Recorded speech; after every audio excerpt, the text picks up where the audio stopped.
Olá, eu sou a Tami do Literatami e este é o vídeo sobre os livros Esboço, Trânsito e Mérito, da Rachel Cusk.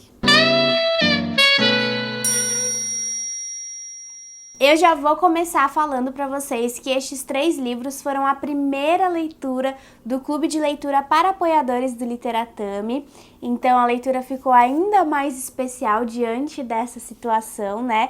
Mas foram livros que eu gostei muito, muito mesmo, e que apesar de a gente ter discutido a respeito deles em 3 encontros por mais de 1 hora cada um, eu ainda tenho muita sensação de nunca dar conta de tudo o que eles comunicam, porque eles são livros realmente muito ricos em conteúdo, e eu espero que vocês sintam-se tão encantados quanto eu com essa leitura aqui. Muito do que eu vou falar aqui foi discutido no grupo, né, no clube, então eu já agradeço a todas as pessoas que participaram e contribuíram para essa discussão. E o que contam, afinal, estes livros? Bom, eles vão acompanhar a vida de uma escritora que vai ser a nossa narradora aqui, protagonista, Faye é o nome dela, em diferentes momentos da sua vida, interagindo muitas vezes com desconhecidos que se abrem totalmente para ela. Então, por mais que essa seja uma narrativa em primeira pessoa, surpreendentemente o foco não é o eu que narra, muito pelo contrário, este eu que narra se esquiva a todo momento, e o pouco que a gente sabe sobre ele nos é dado de forma bastante oblíqua. E esse é um dos pontos que eu considero muito positivos e inovadores também aqui dessa trilogia da Rachel Cusk. Então, nessa aparente ausência de trama é que mora uma das magias da trilogia. Essa ausência de enredo é uma coisa que várias pessoas pontuam quando vão falar a respeito dos livros, e é realmente muito singular o modo com que a Rachel Cusk constrói os seus romances dessa maneira, né? Então, o primeiro livro é o Esboço, e ele começa já em média res, então ele tá no meio ali de um acontecimento com a narradora, que até então a gente não sabe qual é o nome dela. Na verdade, durante a trilogia, né, em cada um dos livros, o nome da Faye só aparece uma vez, então ela realmente se mantém bastante por trás das luzes, né, que ela joga sobre o grande palco que é aqui essa trilogia. Mas ela tá partindo então de Londres a Atenas, e uma das primeiras frases ali do livro é: o inesperado às vezes parece um convite do destino. E eu considero essa uma chave de leitura para toda a obra, e também que também já dá uma pontadinha do mecanismo que a Rachel utiliza para construir a história da Faye. Por quê? Estes romances parecem obedecer às coordenadas que aparecem nele. Então é como se ele espelhasse na sua formação os conceitos de determinadas frases que se destacam nessas conversas que estão mais para monólogos das pessoas que falam ali sem parar com a Rachel, com a Faye. Olha lá, essa confusão entre autor e narradora é com certeza proposital aqui nessa obra, mas esses monólogos então que a narradora assiste, né, e que ela captura e transforma em literatura com as suas intenções continuamente esboçadas, para usar o título do livro a meu favor, esboçadas nos textos. Então ela tem uma estrutura especular, isso é algo que a Natália Timmerman escreveu a respeito da trilogia da Rachel lá no jornal Rascunho, se eu não me engano, eu não lembro se foi no Rascunho ou na 451, mas eu vou deixar o link aqui embaixo, porque foi uma das resenhas assim que eu mais gostei sobre a obra, essa que a Natália escreveu, e ela fala desse aspecto especular mesmo da narrativa, da gente encontrar dentro dela algumas chaves de leitura, né? O livro falando dos métodos que ele utiliza para existir, para se construir. Então, muitas vezes, as considerações que se aplicam ao seu fazer literário aqui na trilogia saem da boca de personagens secundários. E então tem essa incorporação do entorno à literatura, né? Uma cobertura do abismo que há entre realidade e ilusão, ou a tensão do que está dentro entre o que está dentro e o que está fora, que é algo muito pontuado aqui nos livros. Portanto, a Fei fica meio que na dependência de que a contingência, a casualidade, o acaso propiciem não só o narrado, sustentando uma aparência de que não há um projeto narrativo exatamente para os livros, né, guiando a obra, e embora isso esteja muito longe da verdade, e aí mais uma vez, mais um ponto positivo aqui do livro, mais um trunfo dessa trilogia, mas ela também depende desse acaso para o despontar de informações sobre a própria protagonista pra gente, sabe? Que tá muito mais preocupada em narrar o que acontece por fora do que em narrar a si mesma, ao contrário dessas personagens que cruzam o seu caminho, que são descritas como muito autocentradas, que até inviabilizam a expressão do eu dessa narradora. Há um trecho aqui no primeiro volume, no esboço, que foi traduzido, aliás, os 3 volumes foram traduzidos pela Fernanda Abreu e publicados pela editora Todavia, que eu considero muito representativo tanto desse aspecto especular do livro, quanto da antidescrição da protagonista. Vocês vão entender melhor com o trecho. Ela diz: essa antidescrição, na falta de um termo melhor, tinha, graças a uma espécie de exposição reversa, deixado algo claro para ela. Enquanto ele falava, ela começara a se ver como uma forma, um esboço, com todos os detalhes preenchidos em volta, enquanto a forma em si permanecia vazia. Aqui não é a Fei falando sobre si, né? É outra personagem, só que isso se aplica perfeitamente à maneira com que a protagonista do livro, dos livros, é construída. Então eu acho que esse é um bom exemplo daquilo que eu tava falando, né?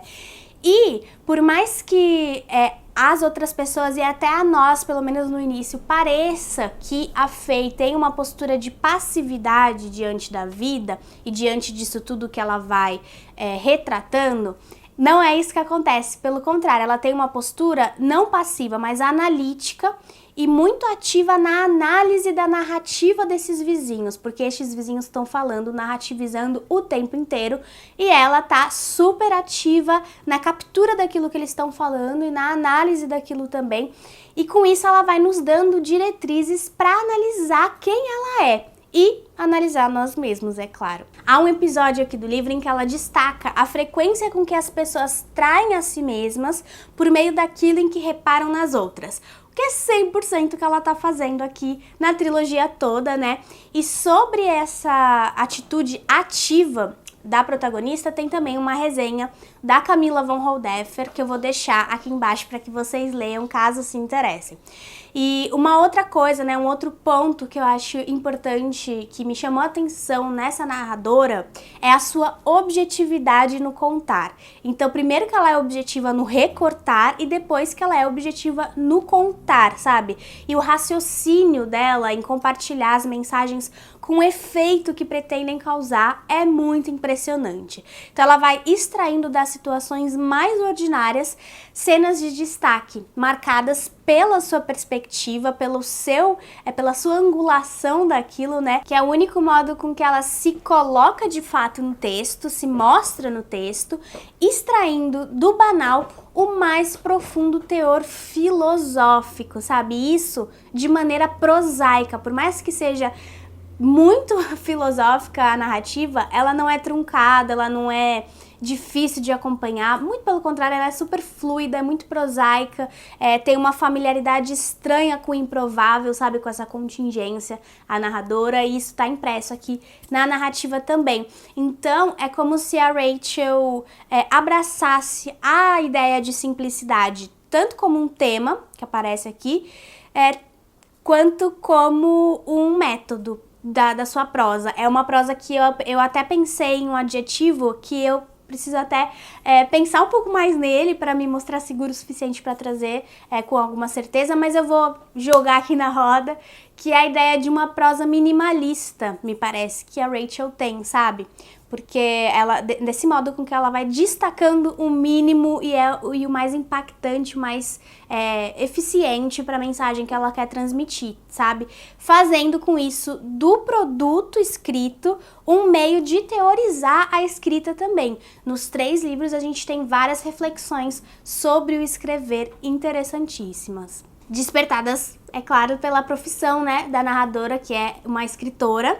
Eu acho que eu comentei no início do vídeo, mas ela é uma escritora, ela dá aulas de escrita criativa, e isso é uma das pouquinhas coisas que a gente sabe sobre ela. Uma das dualidades que tá em jogo o tempo todo, não só no primeiro livro, mas em todos os outros também, é a dualidade entre ilusão e realidade. No início, ela surge assim muito também prosaicamente, e depois ela vai se sustentando como um dos temas centrais da narrativa, da trilogia toda, né? E não só a Rachel, mas todos... Meu Deus, não só a Faye, mas todos os outros ao redor também são tomados por essas percepções do que separa e do que aproxima ilusão e realidade, sabe? E eu diria que mais do que um romance invadido pela realidade, estes 3 romances são, na verdade, se confundem com ela, se confundem com o real, sabe? Na vida, nem tudo é útil, ou mesmo planejado ou projetado. A vida não é uma estrutura fechada, como uma obra narrativa pode ser, uma obra de ficção ou qualquer outra obra artística. E essa daqui é exatamente assim também, é como a vida não tem a aparência de não ser planejada, de não ser projetada, e é também formada por uma estrutura muito aberta, sabe? Então é como se ela fizesse da literatura um esboço da vida. São várias as questões contemporâneas e dilemas morais que atravessam as relações contemporâneas despertadas aqui no livro, nas interações entre as personagens, e ela vai destacando tanto o secular quanto o atual, o pontual nas descrições. Um dos temas que serve melhor a esse propósito é o casamento. O casamento é um ponto de discussão aqui nos 3 livros para todo mundo, e é como se o casamento se apresentasse enquanto narrativa, e ele é trazido ao foco a partir de perspectivas de classe e de gênero bastante específicas, tá? Então isso fica muito evidente aqui na narrativa, especialmente no primeiro volume. Depois, no segundo volume, a Rachel, a Faye, até se relaciona com pessoas de outra classe e tudo mais, mas aqui ele é muito focado numa classe média, privilegiada ali, né, da Europa. Ela viaja bastante pela Europa, então são pessoas mais privilegiadas que protagonizam a trilogia toda, e isso é levado em conta. Só que quando ela fala, e eles todos falam, sobre os relacionamentos entre homens e mulheres, que são o foco, então tem uma heteronormatividade também muito imperativa aqui nos livros, quando esse tema é tratado, a relação entre homens e mulheres, isso é universal que essa é uma relação de guerra, é uma relação conflituosa que há entre homens e mulheres sempre. Há sempre uma tensão que marca o relacionamento dos dois, representada aqui no primeiro volume desde o início, quando ela se encontra com a primeira pessoa com quem ela dialoga ali, que é um vizinho de poltrona. Ela tá viajando, ela nem conhece o cara direito. Na verdade, ela não conhece o cara, assim, totalmente.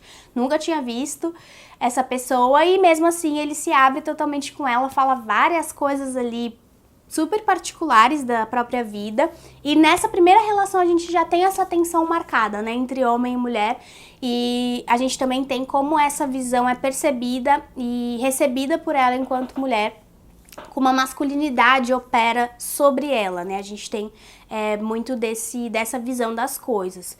Então, todo um emaranhado se revela sob a superfície dos encontros, dos discursos, costurando a rede de subjetividades das pessoas com quem ela entra em contato, como se todos fossem ensaístas de si. Essa é uma expressão que tem numa resenha lá do site Metrópolis, que eu gostei bastante, eu vou deixar aqui embaixo também. Eu acho que casa bem mesmo com essas personagens, elas são meio que ensaístas de si. E por aí a gente segue, né? O primeiro volume termina como começou também, em média res, né? Aberto como um esboço, nada fechadinho, nada circunscrito. E no final dele há uma personagem que é dramaturga, e ela tá comentando como ela tem ela tá passando por um momento em que ela consegue resumir, sintetizar obras super profundas e complexas em uma só palavra. E eu acho muito legal como isso também conversa com a ideia de esboço sintetizar o que é este livro aqui. Então, de novo, essa brincadeira da Rachel colocar dentro do livro algumas chaves que a gente pode aproveitar para interpretar a própria narrativa. O que já está presente no início mesmo, assim, na primeira página do segundo livro da trilogia, que é esse aqui, Trânsito. E a frase que aparece aqui, que eu acho que também é representativa do todo, é a seguinte: eu não tinha crença cega na realidade que levava os outros a pedir explicações concretas. Então aqui a gente já sabe que esse livro vai continuar super cusque, sem muitas explicações, sem nada fechadinho, e fazendo brotar do discurso das personagens as inquietações que fermentam a obra. Nesse volume, a Faye tá passando por uma reforma na casa. No primeiro a gente sabe que ela tá se divorciando, que ela é mãe de 2 filhos. E aqui então ela tá de mudança e ela escolhe morar numa casa que tá assim bem caindo aos pedaços. Então a casa precisa passar por uma reforma, né? E eu vou indicar aqui o vídeo da Aline Aimee, os vídeos, na verdade, os 3 vídeos que ela gravou para cada um dos livros estão incríveis, mas neste segundo vídeo, né, sobre Trânsito, ela fala da casa como um símbolo da ruína que é a própria Faye neste momento. E eu achei muito interessante, muito acertado da Aline essa colocação dela. E a casa é um grande símbolo aqui no livro, né? E uma outra coisa que chama bastante atenção neste momento, que ela tá finalizando ali o divórcio, é como o divórcio sensibiliza as pessoas e altera os seus estados, porque ela acaba entrando em contato com várias pessoas que ou estão se divorciando ou já se divorciaram e que levantam o assunto de modo muito emocionado. Então é bem legal de acompanhar. Outro aspecto em evidência aqui neste segundo volume, que se desdobra até o terceiro, é o estudo da individualidade atrelada ao poder. A ideia de que a erosão da individualidade significava também a erosão do poder de machucar o outro e que vai sendo resgatada em diferentes momentos por diferentes sujeitos do discurso. A formação do eu é muitas vezes colocada aqui como um resultado de como os outros nos trataram e da interferência também dos espaços, dos núcleos familiares e da convivência nessa formação do indivíduo. Também está em pauta a destruição ou a fragmentação do eu unitário em prol de experiências coletivas compartilhadas ali no mais alto nível. E, de novo, o casamento surge como a configuração mais propícia para essa diluição do eu no outro, que é um dos temas que a trilogia levanta. Este livro especialmente passa pelas concessões que os personagens fazem, homens e mulheres, concessões também por isso diferentes, né, com esses aspectos de gênero bem marcados, e passa pelo que se pode apreender de relacionamentos anteriores, observando os relacionamentos atuais, os modos diferentes também de criar filhos em conflito, né? Quando tem esses duas individualidades tentando formar uma terceira, como é que isso funciona e o quanto isso é conflituoso e reforça o cenário de guerra dos relacionamentos entre homens e mulheres. Fazendo par com o poder como tema de exploração da narrativa em Trânsito, a gente tem também o desejo como uma tônica do romance e da trilogia como um todo. Eu penso especialmente numa cena aqui no segundo volume, quando a Faye tá indo procurar uma casa para morar e ela tem uma conversa com o corretor de imóveis que vai descrevendo ali o desespero genuíno das pessoas, uma vez aprisionadas pelas garras do desejo. Aqui ele tá falando especificamente sobre apartamentos, né, quando as pessoas estão desejando loucamente certa locação, e aí tem toda aquela briga pra ver com quem é que vai ficar com o apartamento e tal. Mas isso serve pro desejo como um todo e que vai ser questionado continuamente aqui nessa narrativa. Aos poucos, ela vai caminhando muito genialmente para junção, para fazer a gente pensar, na verdade, nesses temas conjuntamente. Então, se primeiro ela vai apresentando, ela e os outros personagens apresentam cada tema por vez, conforme a narrativa, a trilogia, né, avança, estes temas vão se misturando e vão passando a ser considerados atravessando uns aos outros, né? Então, por exemplo, o poder e o desejo vão se juntar aqui a partir do momento em que o narrar ou o narrativizar se torna também uma questão. Porque daí a gente vai entender o narrativizar como a consumação de um desejo, ou seja, o poder de consumar o desejo de se apoderar do controle das coisas que na vida real fogem do nosso alcance, mas que a gente consegue controlar quando narrativiza, quando transforma em discurso, né? Quando a gente vai contar, por exemplo, a nossa história para uma pessoa desconhecida, a gente tem o controle de como aquilo vai ser, né? Então, é um modo, narrativizar, surge aqui na trilogia da Rachel, como um modo de combater o caráter aleatório e cruel da realidade, ou seja, ele se contrapõe ao real, né? O narrar e o real.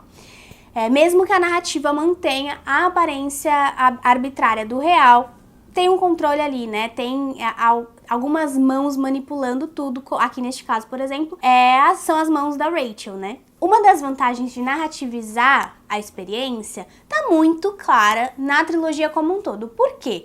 Nos 3 livros, há temas que reaparecem em diferentes conversas, como eu falei pra vocês agora há pouco.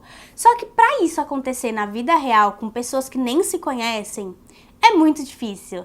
Tem que ser uma grande coincidência para você encontrar um grande número de pessoas que vão conversar com você sobre temas comuns, certo? A não ser que você seja o responsável por despontar esse tema, mas sempre se corre o risco de que aquela conversa não avance. Na ficção, isso é controlável, isso é manipulável. Às vezes, basta a pergunta certa que a Rachel faz para que os personagens, abram a torneira e falem sobre aquilo que ela quer recortar e trazer pra gente na narrativa. E em muitas outras vezes, ela nem precisa falar nada. Só a presença dela já é um estímulo para que estes personagens jorrem. Na vida real, a incisão dessa narradora seria estranha, porque a Rachel faz umas perguntas para as pessoas também que ela não conhece, que são esquisitas. Se você escutasse alguém que nunca te viu fazendo essas perguntas, assim, realmente interessadas na sua vida, seria um pouco estranho, né? E até a fins de verossimilhança, alguém aqui fala isso pra ela, né? Diz que não entende porque que ela faz essas perguntas descabidas, né, super interessadas no que as outras pessoas parecem ignorar. Mas mesmo assim ela continua fazendo e super dá certo, então o despontamento desses temas acaba dando a entender também que as questões levantadas se tratam de problemas contemporâneos coletivos, ou ao menos geracionais, sabe? De caráter às vezes geracional, às vezes também atemporal.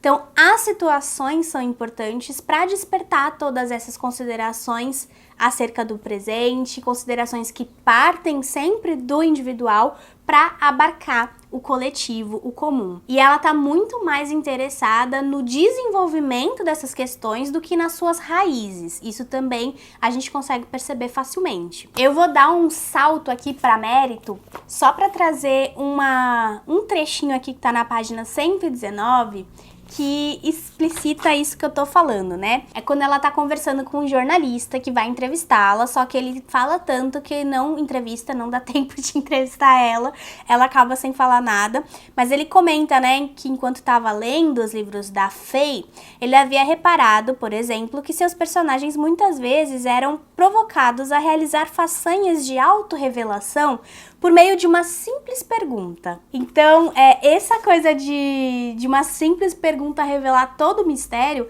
é quase um modus operandi da trilogia como um todo.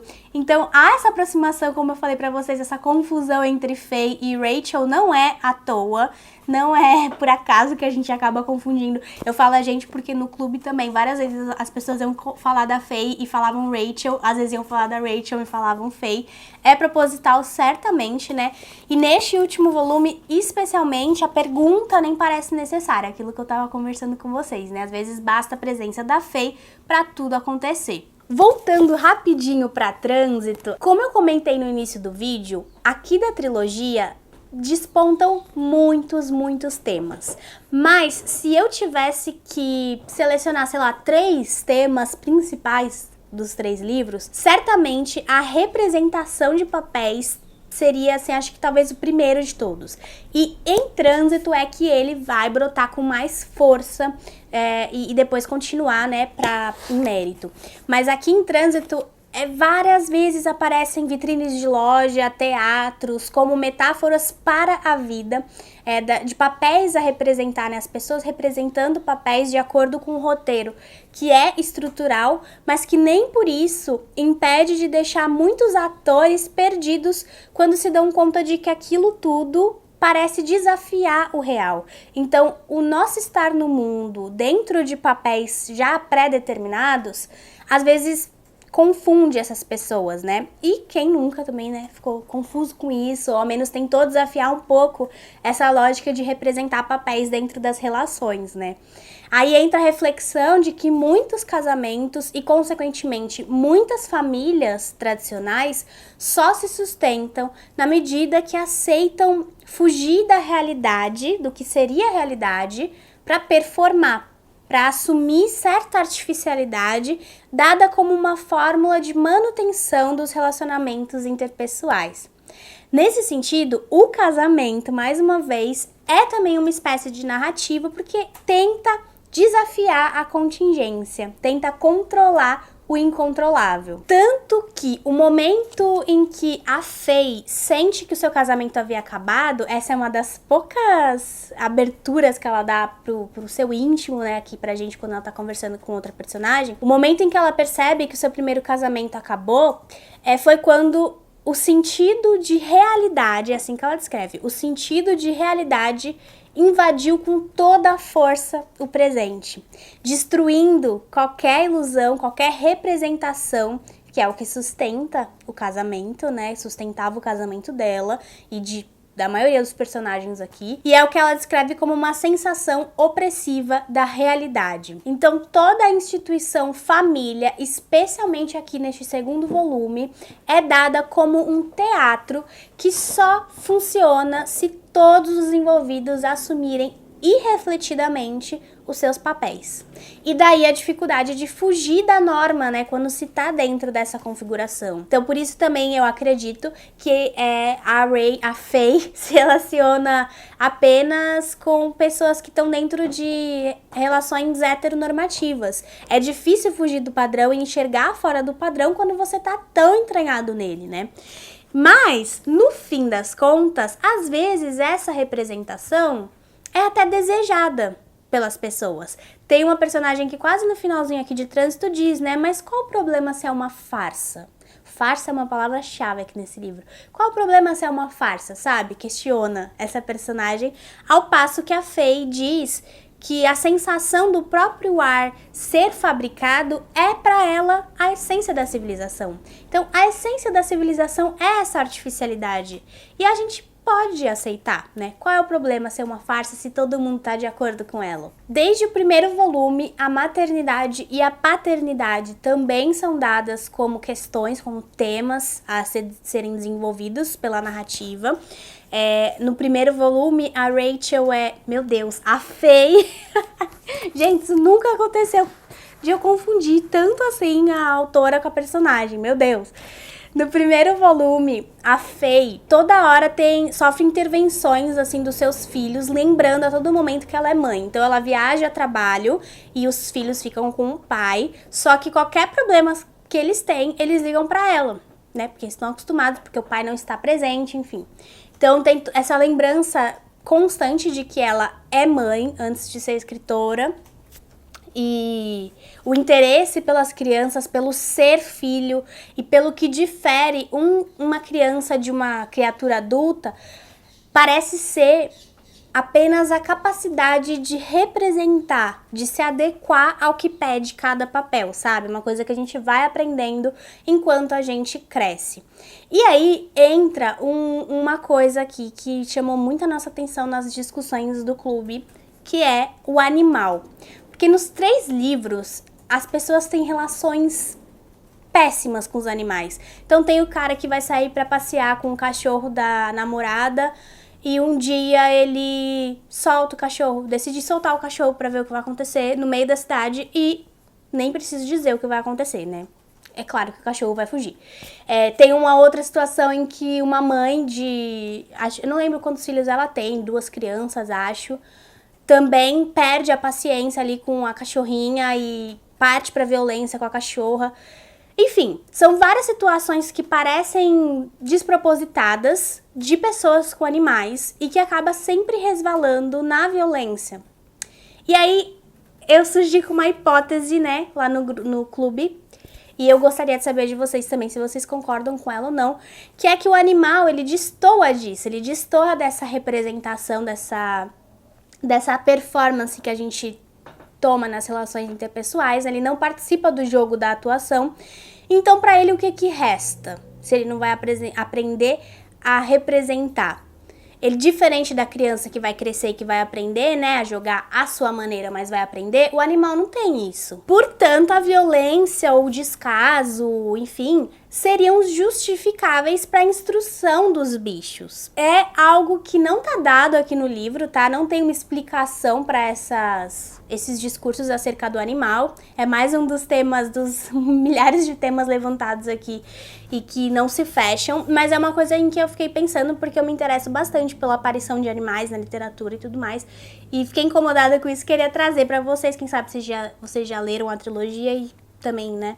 Enfim, se tá ali no recorte da Fei, é interessante, né? E uma outra coisa, tem um momento no Mérito em que ela encontra um guia de passeios, né? Ela tá viajando e encontra um guia de passeio, e aí ele é um adolescente, um jovem adulto, e super inteligente e tal, e eles estão conversando, e ele tá conversando sobre Adão e Eva, e ele fala que Adão, Eva e a serpente representam uma relação triangular, em que o papel da serpente seria simplesmente criar um ponto de vista a partir do qual as fraquezas de Adão e Eva possam ser observadas. Ou seja, o animal aparece aqui como essa terceira parte do triângulo que reforça, que destaca as fraquezas do homem e da mulher. Então, é uma outra forma de encarar o animal, né, que acho que é um dos únicos momentos em que isso é discutido de alguma maneira. Eu fiquei também muito com a sensação de que a Fei atua demais como uma serpente, né, quando ela se triangula assim e vai destacando todas as fraquezas, os medos, as obsessões, os problemas dos homens e das mulheres que cruzam o seu caminho. Antes de partir para Mérito, eu preciso dizer que o capítulo final de Trânsito é uma das coisas mais maravilhosas que eu já li. É uma das representações mais honestas e mais perturbadoras dessa ideia de representação, de performance, de atuação, sustentando os nossos relacionamentos. E ele também termina, né, em aberto, e é um livro, gente, que ecoa demais. Aliás, acho que esses 3 livros ecoam muito no nosso cotidiano. Eu pensei que era uma coisa só comigo, só que conversando com o pessoal do clube, a gente percebeu que acontece com todo mundo do livro da Rachel ficar reverberando na nossa vida enquanto a gente tá lendo, depois que a gente lê. Enfim, ao ponto de ter que levar trechos pra terapia, sabe assim? E, enfim, chegamos a Mérito. E aqui ele começa de maneira muito semelhante ao esboço. Também a Rachel tá num avião, sentada ao lado de um cara que começa a falar da vida dele, com quem ele interage. E a Fei tá indo falar num festival, né? Num festival literário. E há sempre esse mistério em torno dos seus escritos. O cara pergunta, né? Ah, você escreve o quê? E ela, é difícil de explicar. Então a gente não tem muito acesso ao que a Fei escreve. E isso também apareceu lá no clube como uma forma de dizer que os livros que a Fei escreve são estes daqui, né? Afinal, ela é a narradora. Então, de novo, essa aproximação muito, muito, muito forte entre Fei e Rachel. Neste livro a gente entra com força ali na lógica do mercado editorial. É uma questão que vários personagens levantam porque aqui ela está se relacionando especialmente com pessoas agentes, né, desse mercado. Então, escritores, editores, jornalistas literários são as pessoas com quem ela vai interagir neste 3º volume. Então, é claro que o fazer literário entra em questão. E aí as estratégias de sobrevivência do mercado editorial são questionadas aqui, né, refletidas.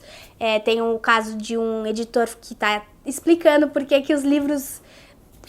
as editoras precisam publicar, por exemplo, sei lá, livros de sudoku ou livros não exatamente literários, outros tipos de gênero, para poder vender e conseguir, então, publicar autores de literatura que vendem menos. Então, isso é uma coisa que acontece não só aqui no Brasil, acontece no mundo todo, né? E esses festivais também são uma forma de evidenciar a noção de performance dentro da profissão escritor especificamente, porque eles mostram que há uma diferença muito grande entre um escritor que escreve bem e um escritor que atua bem, que performa legal nesses festivais, sabe? Que as pessoas gostam de assistir nesses festivais, às vezes elas preferem até esses escritores de livros medíocres, como diz o editor, do que a esses escritores que são realmente, escrevem livros muito, muito bons e tal, só que na hora de performar ali não é tão bacana. Então parece que a performance se torna um requisito, né,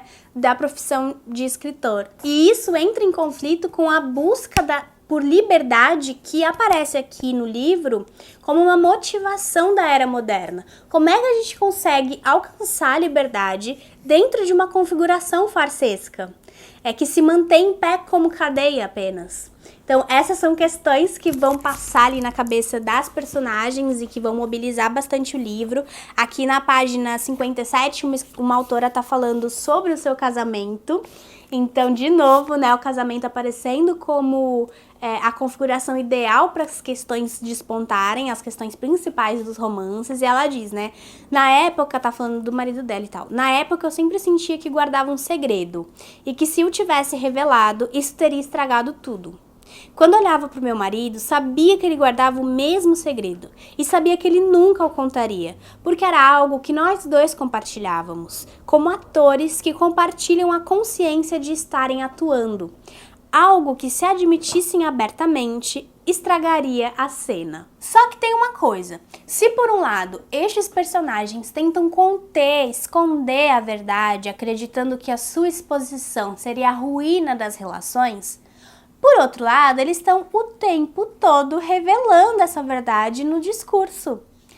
Então, reproduzindo, né, essa verdade. Então, há um impulso narrativo de narrativizar as experiências humanas como estratégia para conferir sentido à vida e nos aliviar da nossa responsabilidade sobre ela, do peso de estar performando, quando na verdade o que se busca é a liberdade, né? Só que as histórias que se contam sobre a vida, todas essas histórias que os personagens compartilham ali com a Faye, não são a vida de verdade, né? O desejo do narrador vencer faz com que a verdade da história seja sacrificada. Isso é um trecho do próprio livro. Então, no fim das contas, qualquer expressão da realidade é sempre uma simulação, é sempre uma farsa. É isso que a gente conclui aqui lendo a trilogia da Rachel, sabe? Talvez até por isso é que as pessoas vejam alguma vantagem em falar tão abertamente com desconhecidos, na possibilidade de moldar a própria vida, a própria personalidade para o outro, moldar a percepção até determinado ponto, moldar a percepção que o outro tem de você quando você está discursando. É uma maneira de ter o controle do incontrolável, de novo. Esse volume aqui, o Mérito, é o volume em que a perspectiva de gênero tá mais demarcada pelos próprios personagens. Tanto as mulheres quanto os homens aqui marcam mais essa perspectiva. A noção de mérito também é desbancada por esse mesmo ponto de vista, sabe? A meritocracia é revelada aqui como uma farsa maior, talvez, da nossa civilização e mais nociva à nossa individualidade, porque culpabiliza os indivíduos, os sujeitos, por fracassos, desconsiderando que eles são parte de um todo, né, de toda uma estrutura que interfere nos seus passos pelo mundo. Então, a partir dessa perspectiva de gênero, em contraponto, né, a Rachel enquanto, meu Deus, a Faye enquanto autora, escritora ali em festivais literários e mãe, estando em contato com escritores, autores, pais ou maridos, esse contraponto revela muito de como a noção de mérito é diferente também para homens e para mulheres, sabe? E é fantástico o jeito que a Rachel faz isso aqui. No último livro, há um encontro, já no finalzinho, com duas mulheres, não se preocupem com spoiler, tá? No último encontro, então, no último livro, há um encontro com a Faye e outras duas mulheres, uma editora e uma tradutora, que certamente é o mais mobilizador de todos os encontros que ela tem aqui na trilogia, em que elas conversando sobre isso, sobre seus ex-maridos, sobre seus filhos, elas chegam à conclusão de que para uma mulher ser livre e, portanto, poderosa, já que liberdade é poder, a gente falou de poder, a gente falou de desejo, a gente falou de liberdade, de tudo aquilo, ela precisa ser fora da lei. Então, ela precisa fugir, agir fora da norma, ela precisa combater essa norma que é um embuste, porque a perfeição é uma fraude, por mais que tentem colocar na cabeça das mulheres que tem que ser mães perfeitas e escritoras perfeitas, profissionais perfeitas e tal, a perfeição é uma farsa também. E precisa ser combatida com as mulheres saindo da norma, fugindo da norma para alcançar alguma liberdade, né? E isso se desdobra magnificamente na última cena do livro. Não vou dar spoiler, mas é uma cena muito simbólica desse movimento de uma mulher fugindo da norma em um mundo controlado por homens. Então, se você já leu e sentiu um certo estranhamento com o final, que é um final esquisito mesmo, tenta considerar por esse ponto de vista, porque eu acho que essa cena ganha muito quando a gente a enxerga como um produto da conversa anterior que a Faye tem com essas mulheres e com todas as outras conversas anteriores que a fizeram pensar tanto acerca das relações heteronormativas, da mulher profissional dentro do mercado de trabalho, enquanto mãe, enfim.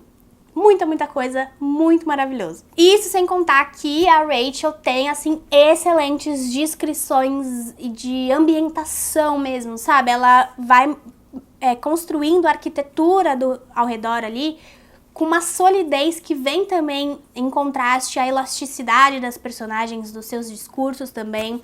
Neste livro, especialmente no mérito, a gente tem mais vislumbres do coletivo, do contexto político ao redor, do Brexit, mas sem grandes aprofundamentos também, só o suficiente para demonstrar que aquelas pessoas não estão alienadas, assim, não estão vivendo numa bolha fora do mundo, sabe?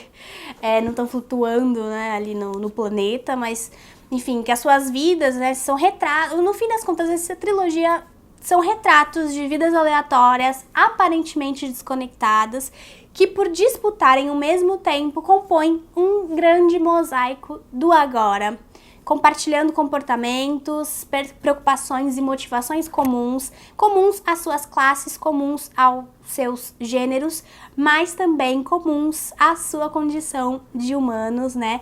A trilogia expõe de maneira muito genuína tanto a ficção quanto a vida como grandes ilusões, coisas fora do nosso controle mesmo, e propõe uma afronta à representação que ela tanto questiona, que ela tanto desenvolve, quando afrouxa os contornos do narrado e faz a gente perguntar, mas o que é isso? O que é romance? O que é ficção? O que é a realidade, sabe? E não só dentro do romance, não é isso não é o que será que aconteceu aqui de real na vida da Rachel? Não isso, mas na nossa própria vida mesmo, sabe? O que é ficção aqui dentro? O que é a realidade no que a gente vive? É muito profundo o negócio, gente. Ela não oferece resposta nenhuma além da própria narrativa, sabe? Que inclusive incorpora produtos de outras artes, há várias referências a pintores, a mulheres que fazem esculturas, enfim, música. Ela incorpora essas outras artes para reforçar também a ideia de que no fim, vida e narrativa é tudo representação, é tudo ilusão e a nós cabe fugir da norma se a gente quiser alguma liberdade. Então eu terminei essa leitura considerando a Rachel Cusk não só uma grande autora de ficção, como também uma grande pensadora do seu tempo, que nessa trilogia vai como que compondo uma mitologia do humano contemporâneo a partir da perspectiva de uma mulher escritora que também faz parte dela, com o grande mérito de narrar em primeira pessoa sem se autocentrar. São muitas qualidades que eu enxergo aqui nessa trilogia.